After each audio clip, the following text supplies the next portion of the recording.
Hi, I'm Leah Clark. I'm a senior lecturer in art history at the Open University, and I specialise in the exchange and collection of art objects at the end of the 15th century in the Italian courts.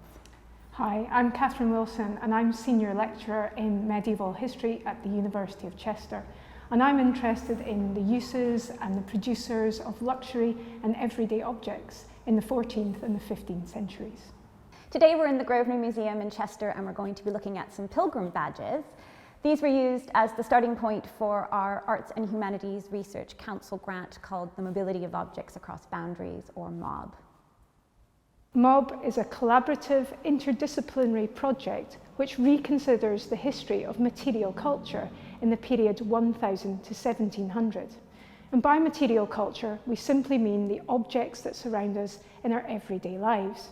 And quite simply, in the period 1000 to 1700, more objects were produced than ever before, and they travelled across geographic, cultural, political, class and linguistic boundaries.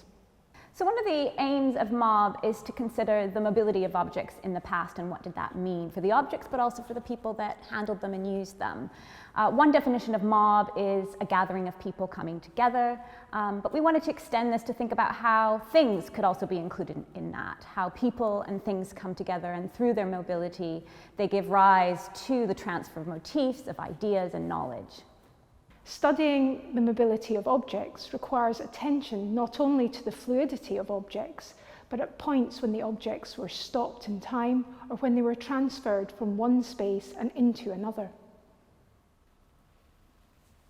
These objects all have a Christian religious purpose. They're what we call pilgrim badges or pilgrim artefacts, and they were collected from various holy sites, holy Christian sites around the world, and they've all been found in and around Chester, though none of them were made here.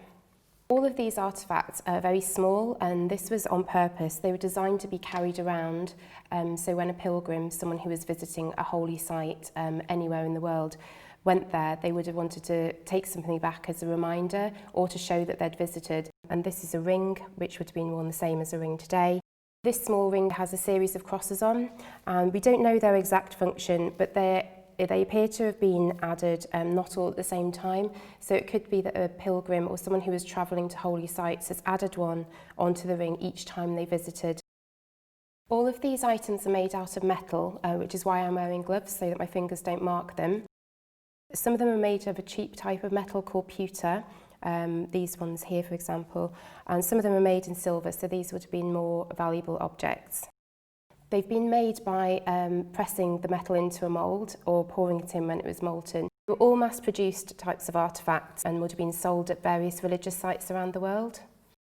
These ones here are spoon handles, and they show the head of St. Peter with a cockerel on because he denied Christ 3 times before the cockerel crowed.